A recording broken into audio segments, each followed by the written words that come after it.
I'm sure that you have encountered this situation before. Whether you were in college or at your work, you needed to learn something new. You went ahead and went up to one of your peers and you asked them to explain it to you. Your friend or coworker starts explaining it to you, but they start using all this technical jargon that you have no idea what any of it even means. 30 minutes later, you end up walking away from the conversation just more confused than you were in the first place, feeling like you learned nothing. This illustrates a really common problem that just because you're able to solve a problem doesn't mean that you intuitively understand the underlying principles behind a concept. One of the best tests of being able to know whether or not you truly understand a subject is if you can explain it to someone else and they understand it. As the saying goes, explain it to me like I'm 5. A lot of times people will hide their lack of understanding behind the technical jargon. So that way they use all these words that they don't necessarily truly know the full meaning behind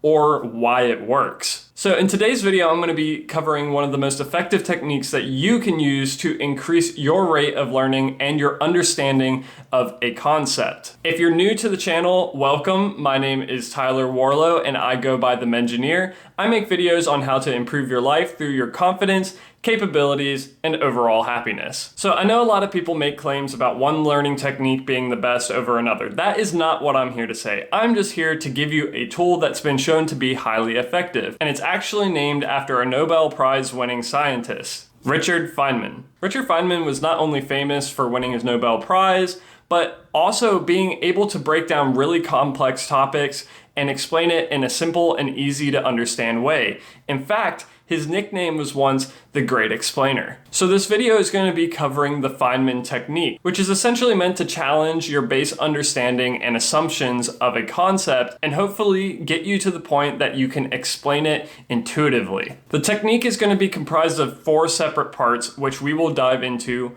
right now. The first thing that you're going to want to do is get a piece of paper and write the concept at the top of this. This doesn't have to apply to purely scientific things. It can also apply to more creative endeavors like video editing or music theory. Once you've gotten that concept written down on the piece of paper, you're going to want to use that same piece of paper and explain the concept in simple, easy to understand language. When you're doing this, you're going to want to keep an eye out to avoid things like technical jargon. The goal here is to explain it in a way that's easy to understand for someone else.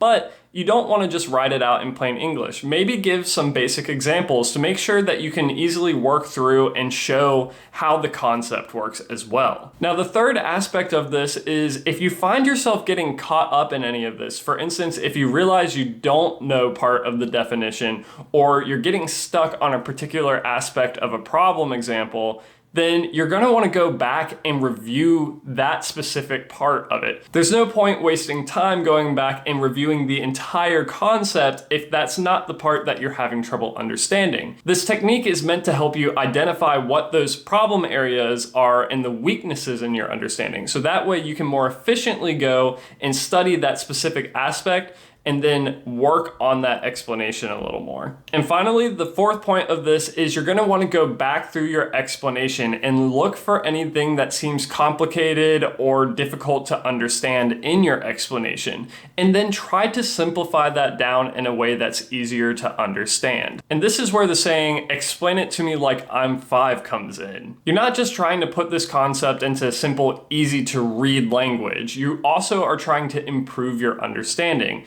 the why behind the concept. So this is why you should use the saying, explain it to me like I'm 5 as a guidance to your whole explanation.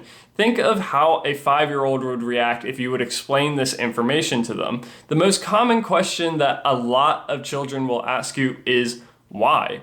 For instance, it's kind of a joke that you can say, the sky is blue because it's blue, but the kid will say, but why? And then just continue to go down that train. So you should challenge yourself in this same way.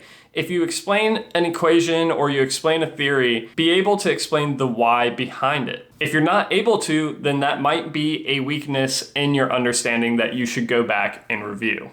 But there you have it. That is the Feynman technique. If you made it this far in the video, thank you so much. If you found the information to be helpful or informational at all, please be sure to leave a like and subscribe to the channel, as it helps us to reach new people. If you have any thoughts or ideas of your own or videos you might like to see, please be sure to leave a comment down below. I like to read and respond to all of them. If you're interested in more videos where I talk about different learning techniques, be sure to check out this video right here where I talk about time management techniques for learning. If you're more interested in my most recent stuff, be sure to check out this video right here. But until the next time, this is the Mengineer, signing off.